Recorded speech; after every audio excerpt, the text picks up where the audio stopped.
RDC est une et indivisible. Et la population répondante, c'est qu'il faut tout arrêter pour faire face à cette situation. Et que nous ferons de cette terre richement bénie un réel havre de paix, de prospérité et de progrès social.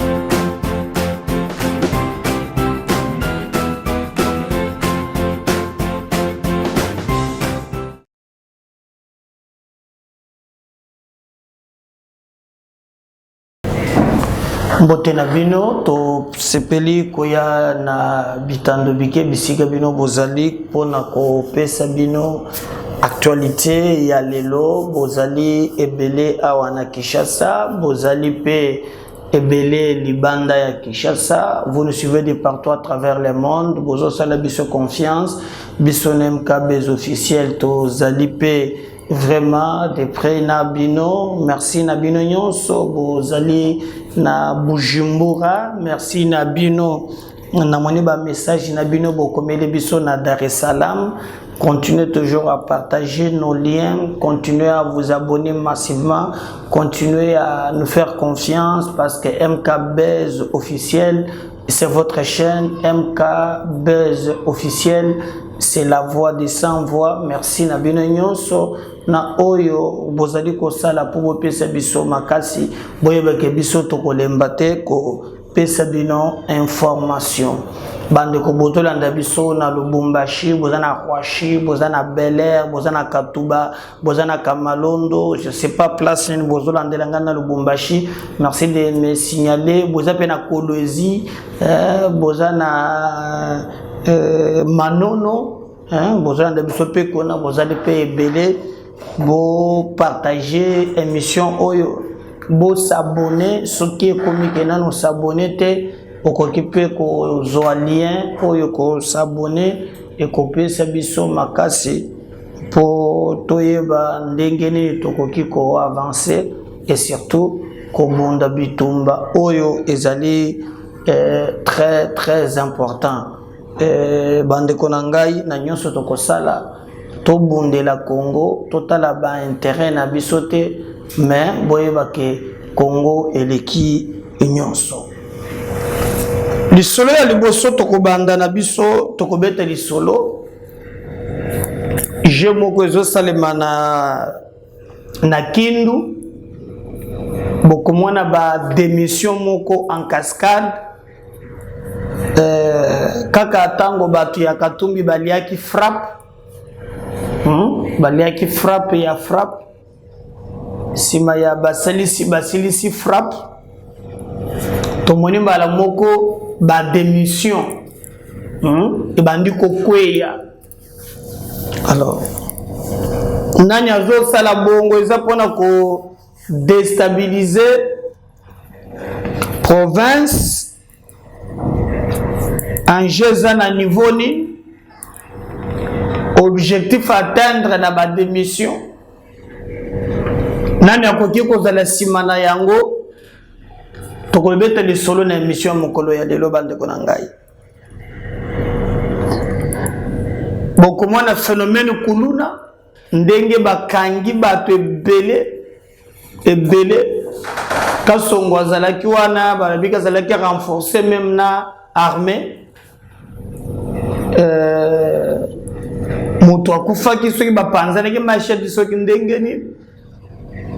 Alors nde bayeba kiti kuna bakangi bango po ya une semaine babengaki biso balobi kuna moyen ezate kuluna eleki bato bazali kopapana.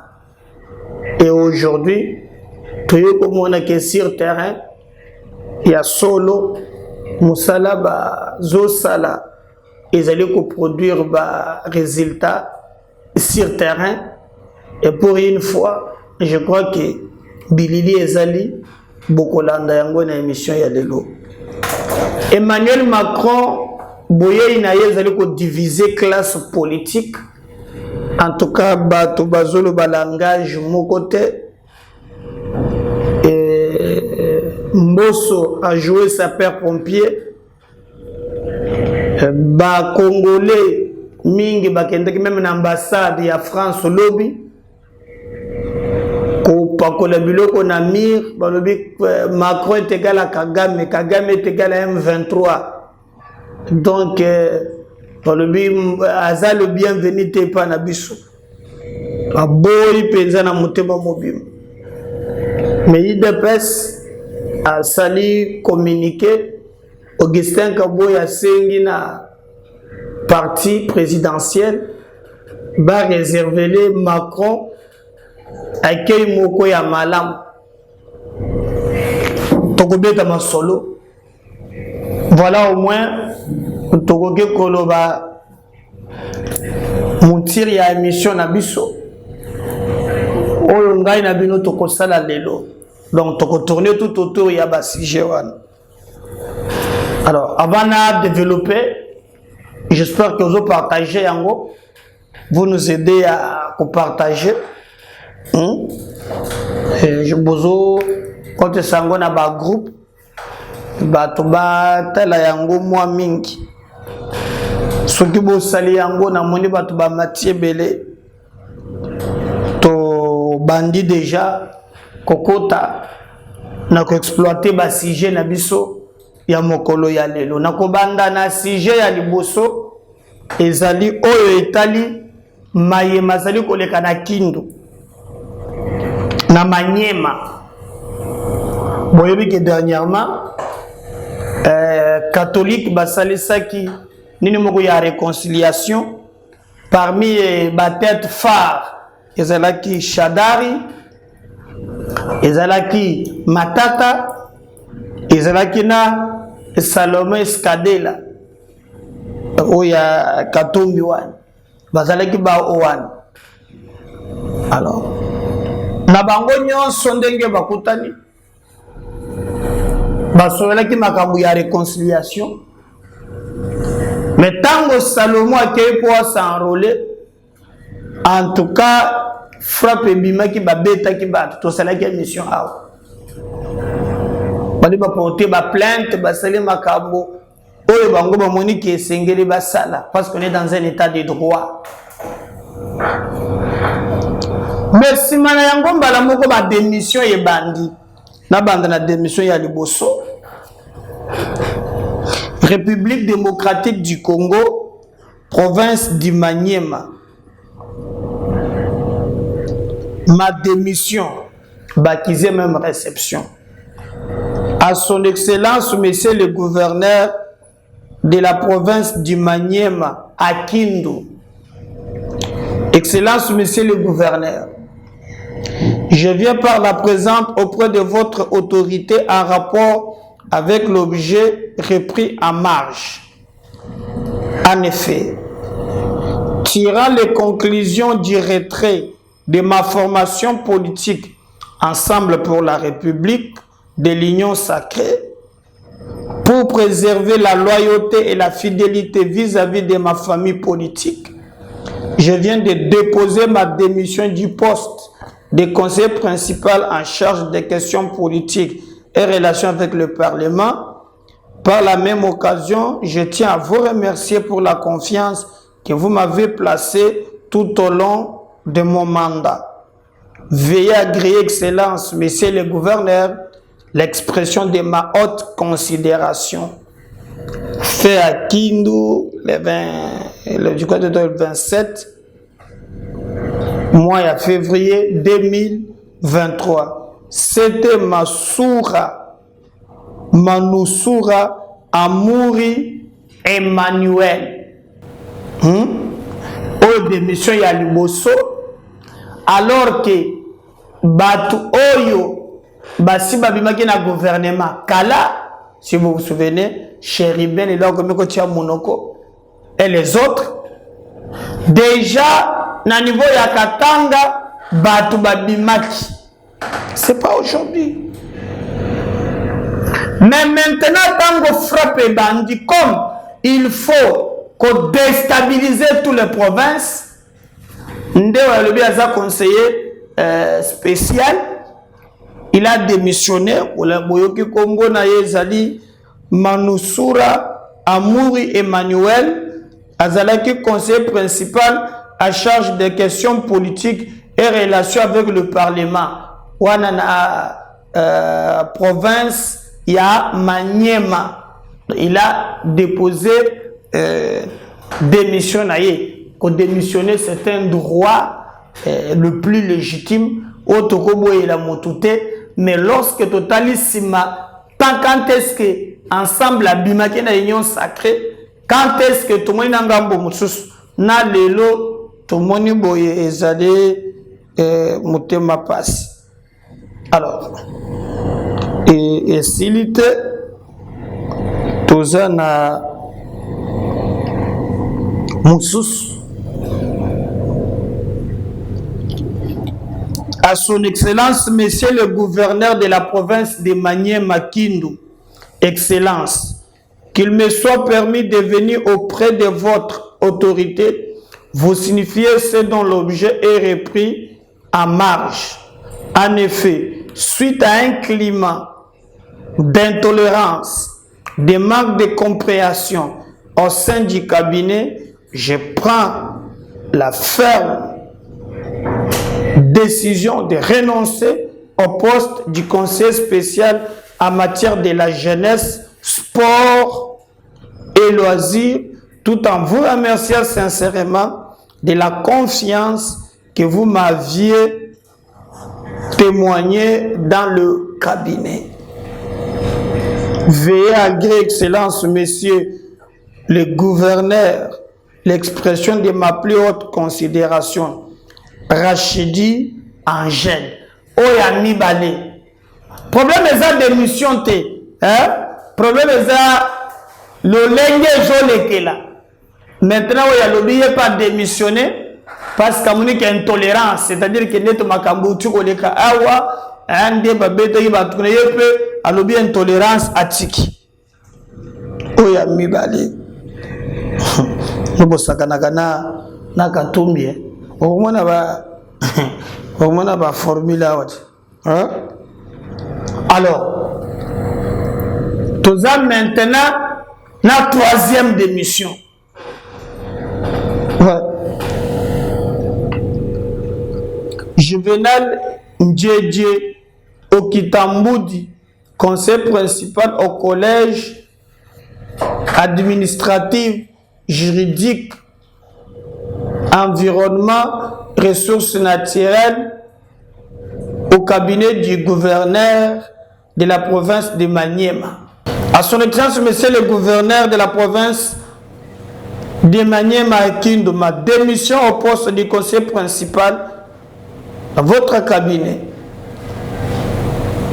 Excellence, il n'avait plus à son excellence, monsieur le gouverneur, Moussavir Nkoli Ogi, de me nommer par arrêté ministériel numéro 20 bar 044 bar CAB bar GP bar MA bar 2020 du 20 mars 2020 au poste du conseiller principal au collège administratif, juridique, environnement et ressources naturelles de son cabinet.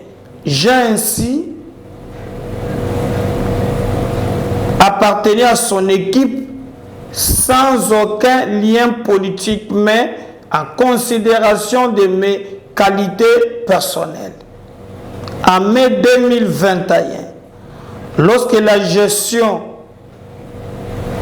à titre intérimaire de la province a été confiée par votre autorité, vous avez décidé de me maintenir à ce poste, toujours inutile personnelle. Depuis juin 2022, j'ai pris mon adhésion au parti politique Ensemble, dans lequel je n'exerce aucune fonction étant présent à Kindu. J'ai accompagné, comme tous les autres militants du parti, M. Salomon Escadela à son identification et enrôlement comme électeur en date du 17 novembre 2023.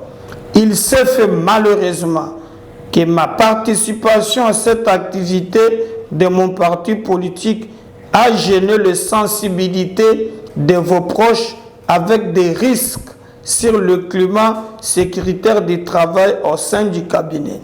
Ainsi, je vous présente ma démission au poste du conseiller principal au collège administratif juridique environnement et ressources naturelles de votre cabinet et je vous remercie très sincèrement pour toute la confiance et tout le bienfait dont je bénéficiais de votre part durant les temps passés à vos côtés. Veuillez agréer papa. Alors, je crois que wana boyoki système oezo betama. Oui. Système oezo betama.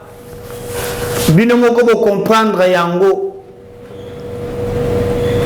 Eza ke bande ko mususu ba oyo bazali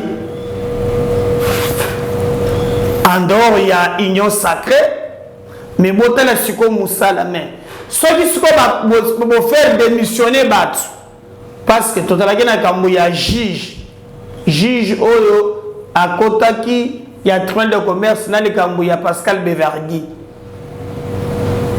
tomoni président tribunal de commerce il n'est pas démissionné. Na démissionné à l'objet que oh non, il démissionne pour avoir que le gouvernement a zolinga privé qui tout mis moyen pour faire la politique naïe. Vous voyez? Oui. Voilà juge. Tout le monde qui peut, même dans la taille à Kabila, ils ont pas quand m'a piqué la piquée, bah juge je me peux mi balé, bah ça qui peut on a démissionné, bah qui n'a que les sous. Kaka na makambo etala kaka tuminde bato ba démissionner maintenant ils ont na Maniema na Kindu précisément on a fait yo comme ça le oh non na ko démissionner parce que moko na kenda ki ko accompagner Salomon Skadela akende ko s'enrôler tango na zongi na kati ya cabinet na yo na démissionner donc 3 démissions successives. Nous connaissons les joueurs et son jeu. Peu biloko anaïsa révolu.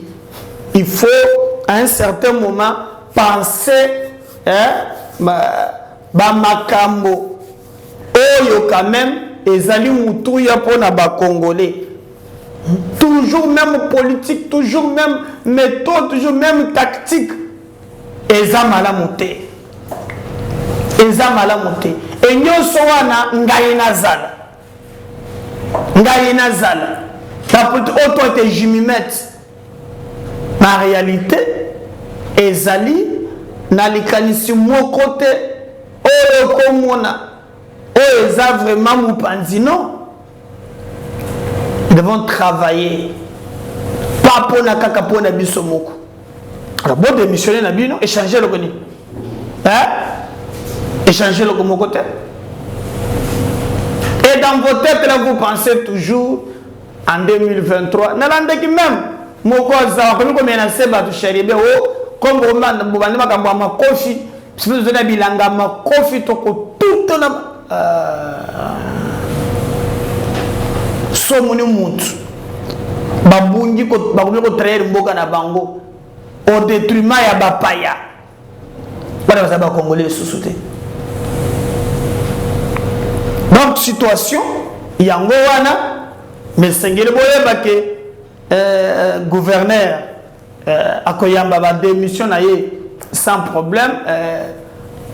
Sala par tous les moyens que Makambo Nyonso et Tambola Ndenge Longobani, tout le monde a vraiment en pleur et à Sika, il y a Kosala que Mboka Nabiso et Tambola correctement peut. Makambo nyonso ezala ndenge bato nyonso bazali kosepela mais ba je oyo ba yebazo sala yango tebi bango les mêmes méthodes qui ne boutiront presque à rien parce que ba congolais ba komi matière ba comprendre quand même ba je ya mike kolekate engana sengi bana Maniema bana Kindu bozala kimia pas derrière les individus mais au moins botala mboka bo défendre ba Congolais et kozala likambo ya mutuya et non pas bolanda cette classe politique oyo toujours par des problèmes à type digestif pona bango esengeli ba sepelisa mabumu na bango, alors que les intérêts du Congo et alliés ailleurs devons nous battre pour nous défendre mboka na biso et non pas cause la derrière ba individu. Courage na ba bazali. Nous apprenons même que même le gouverneur Mosuso yo to Abidji, hein, il paraît Cour constitutionnelle les tranchées les Cambonaye na moni mandat moko bazolo kapuba kangaye, si c'est vrai ou c'est faux. En tout cas, on attend voir, mais tous on a besoin de stabilité dans le niveau de la province, parce que sur la province c'est stable, ndé mboka na bisope est stable, et moi je me bats toujours, surtout qu'on a choisi la décentralisation comme mode de gestion, donc on a tout intérêt d'avoir nos provinces stables. Comme je parlais de province, de Konangaï, tu dois connaître le problème moko monter en puissance ya bakuluna et comme phénomène kuluna ezongi na degré moko ya kosakana te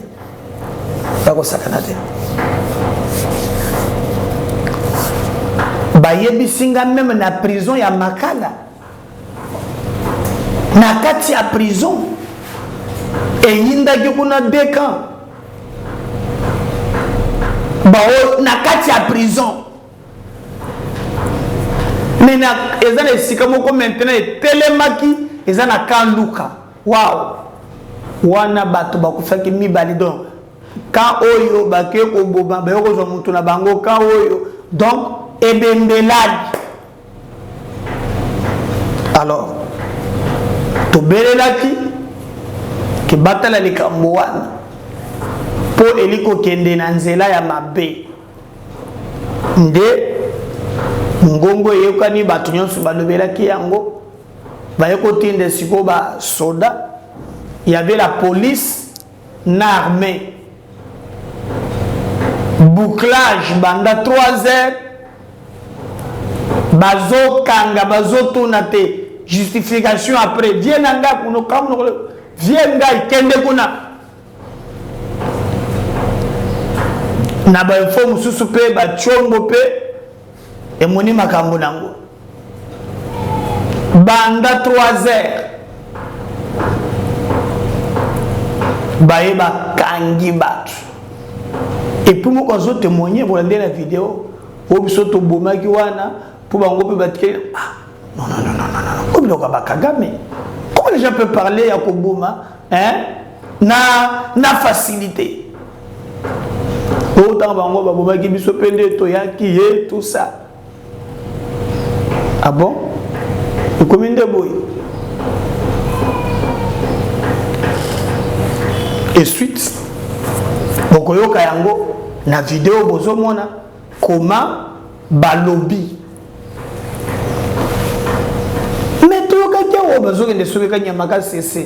Hein? Et on apprend bamusudu bandi bazaka bat babandi ko ki makanya makasese makolo bachojile na bamboka baki hein alors que bamusudu bazaka ko na nzembo na bango moko boye bisana mama alukangana kinite tango ekoki ya kolokanga na mamvwa banzolo bazofuta bango bisoki babatisseur soki ndengeni ezosimbaka kate. Quelle est la méthode qu'on peut appliquer pour na bango? Méthode ya kanyama esprit de mort. Wana pe ba human rights watch na banini tango yazokata yo loboko hein human rights watch azala kate na ba ONG bazala kate zali kambo ya somo na mao batoyo boko moko zo témoigner nde ba bombe to tikali na ye donc ko bombe to tikali na ye soki commandant soki nani parce que TV za radio te et que MKB officiel c'est ça exclusivité. Il y a des matières où si je parle le même langage na Valdi, je préfère qu'il y ait les éléments. Bon, la talent na kan luka ndenge bakanga ki bakuluna Et on va revenir juste après pour continuer avec notre émission Mokola Lelo, NMKB's officiel, votre chaîne de vérité. On suit, on revient juste après. Le commissariat provincial de la police est-il en train de réaliser ce qui semblait être impossible à Kanluka, c'est-à-dire éradiquer le phénomène Kuluna dans cette partie de la commune de Ngalema?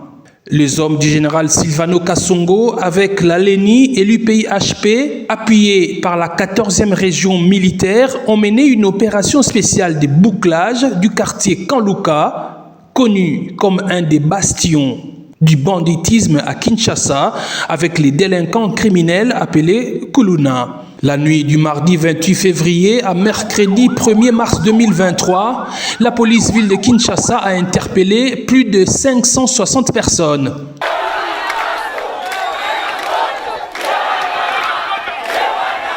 Parmi ces individus, 96 Kuluna bien identifiés dans la cartographie de la police ont été arrêtés. Dans les lots embarqués pour le commissariat provincial figurent les plus dangereux du coin, dont Léon Ekambo Bomiabi, alias Alacha, chef de l'écurie Orange américain, dont les images macabres ont provoqué de l'émoi sur les réseaux sociaux.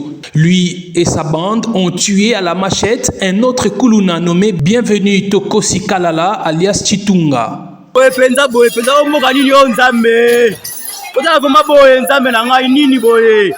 Alacha est passé aux aveux.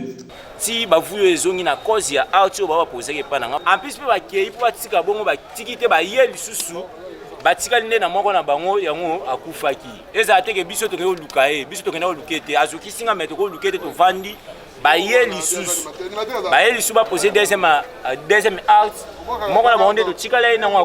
Le reste des personnes interpellées à Kanluka, présentées comme n'étant pas des Kuluna, ont été relâchées et remises à leur famille, sur ordre du commissaire provincial Silvano Kasongo.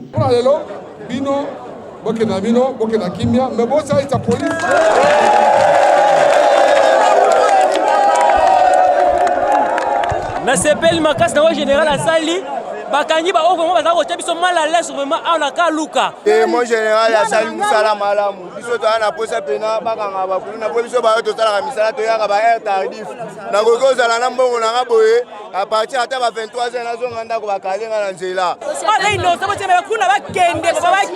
S'adressant à la population, le général Kasongo l'a appelé à s'armer de courage et dénoncer les Kuluna. Mais il faut qu'on dénonce.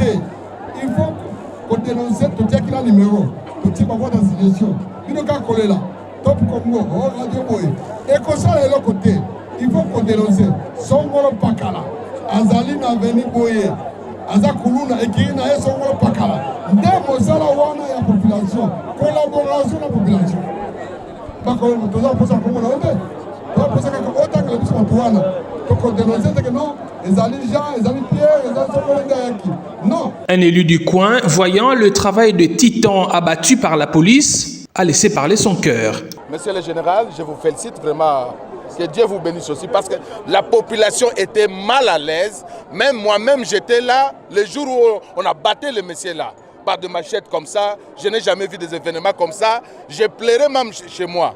Vraiment, le travail que vous venez de faire ici au Kanluka, vous méritez l'approbation de la population. Vraiment, je ne vois quoi et comment vous remercier. Le commissariat provincial de la police est visiblement déterminé à éradiquer les phénomènes Kuluna à Kinshasa. La population a décrié l'insécurité au Kanluka. On a reporté plusieurs fois cette opération d'aujourd'hui parce qu'il fallait atteindre les cibles. Vous savez, il y a la promiscuité ici, le terrain est accidenté, il y a des marécages, il y a beaucoup de problèmes sur le plan infrastructure. Alors il fallait vraiment prendre toutes les précautions. On a fait beaucoup de réunions, et beaucoup de stratégies pour atteindre l'objectif. Aujourd'hui, nous avons depuis hier travaillé, la nuit notamment, jusqu'à ce matin. On a atteint l'objectif. Je crois que quand Luka sera calme, il y aura la calmie, il y aura la tranquillité. Mais nous devons continuer. Vous savez que la vision du commandant suprême, c'est la sécurité publique, sa population dont il est l'émanation, puisse vaquer vraiment ses occupations. Et nous sommes l'instrument pour faire accomplir la vision du chef de l'État. Nous sommes sur le terrain tout le temps, avec les moyens de bord pour accomplir cette vision. Dans le calme et la détermination, avec l'appui du commandant suprême Félix-Antoine Tshisekedi Tshilombo, le commissariat provincial de la police-ville de Kinshasa est en train de pacifier plusieurs zones de la capitale où régnaient les Kuluna. Ainsi, le vœu du chef de l'État de voir sa population vivre dans la paix, la quiétude et la totale sécurité est en train de se réaliser. Wana olandi bakulune tala bango wana makambo balobi IDPS alobi bakende koyamba Macron pour le parti présidentiel et sengeli koyamba Macron aya wana mwasi na ye Brigitte moni alors baya soki bako yeba nini déjà oyo bango basi baloba Macron aloba qui c'est de l'hypocrisie. Bon, comme c'est le gouvernement, le président Moutouabengue Awa a condamné comme d'habitude, il n'y aura rien, il y a spécial. Alors, il y a Élysée qui nous Bato Banduma. Alors, l'IDPS a zaï mon côté, na Koloba, mais il y a aussi des Congolais qui ont réagi.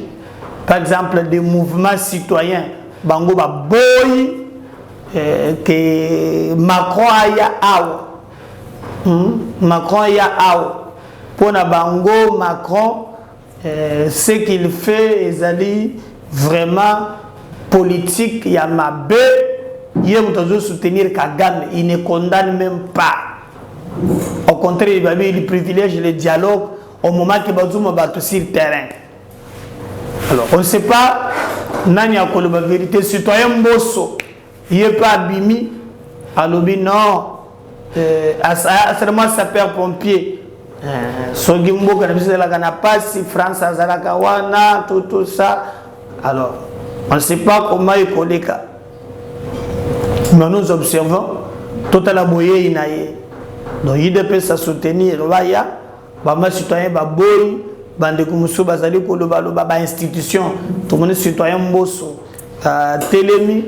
Donc, ils allaient bongo. Alors, comme TV Zaradiote, na Zolinga, Bolanda, va condenser comment les Congolais, les institutions ont réagi pour n'abouiller Emmanuel Macron.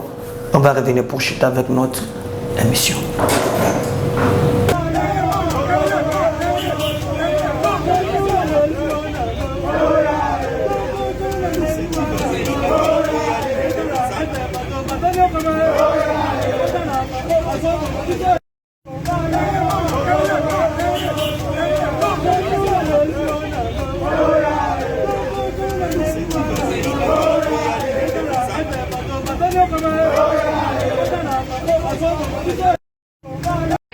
Jia kukatala arrive kufika ya President Macron hapa kwetu Kinshasa kumuji wetu ya Kongo.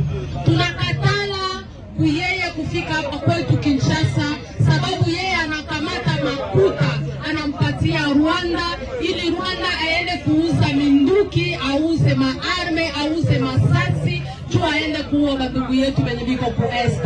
Bandugu Kinshasa tulisha kuona namna gani Este batu banakufa, tunaona namna gani hapa kwa mtu batu bali bakatakata. Pepe Kongolezi hatuko baruaji, lakini tunajua Macron yeye ndio baba mwenye na kamata fonga kupatia Rwanda ili sie tukufe. Ndio maana kesho tunabaita bote nyie bote, baba, mama, batoto, bandugu, tukutanane pale kwa ambasade ya France. Tunakuaka pale kusosi mato, tukutanane na 9h saa 9h. Et je dois dire à tous mes compatriotes que la France a toujours été un partenaire traditionnel de la République démocratique du Congo. Il y a eu des moments difficiles dans l'histoire de ce pays et à chaque fois la France, à cette époque-là, s'est trouvée aux côtés de notre pays. Nous avons eu de très très bonnes relations avec la France, qui nous a toujours soutenus durant des périodes de épreuves.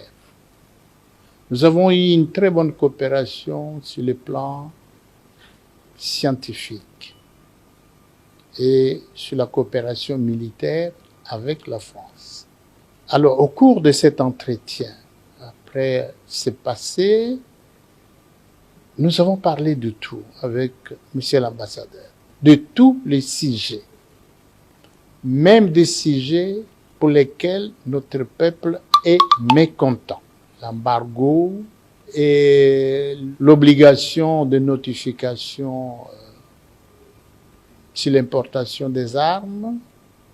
Et nous avons également parlé des efforts qu'a entrepris la France au niveau du Conseil de sécurité pour que cette obligation de notification sur les armes soit enlevée.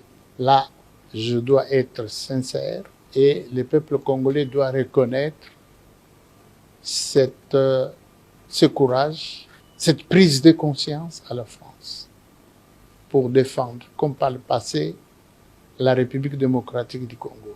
Récemment, il y a quelques jours, j'ai suivi la conférence de presse du président Macron qui a défendu la souveraineté de la République démocratique du Congo et qui aussi intervenu à plusieurs reprises en demandant au Rwanda de tirer ses troupes ainsi que ses supplétifs de M23. La France figure parmi les pays. L'objectif de la visite, c'est d'abord d'échanger avec le président Bosso, le président de l'Assemblée nationale. Ce n'est pas la première fois. Nous avons coutume d'échanger très franchement et très amicalement.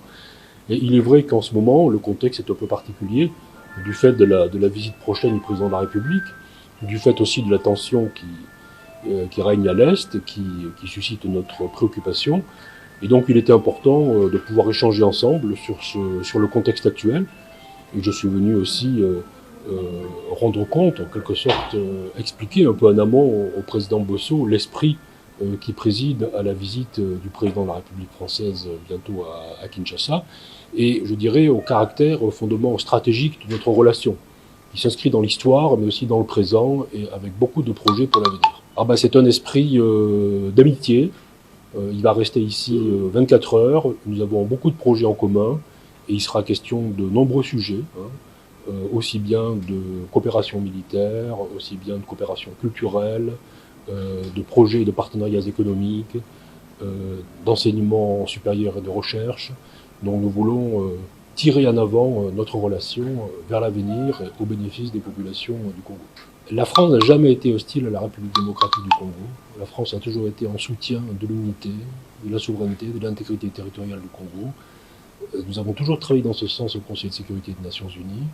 Et c'est la raison pour laquelle d'ailleurs nous soutenons la RDC dans l'exercice de sa souveraineté à travers nos coopérations. Je vous ai parlé notamment, et nous en avons échangé avec le président Bosso, de nos coopérations militaires, des formations que nous avons ici auprès des FARDC qui sont tout à fait conséquentes. Merci. Vous partagez les Oyoboula et qui vous commentez. Parce que si le Seigneur ne revenait pas, je reviens tout à l'heure. Bye.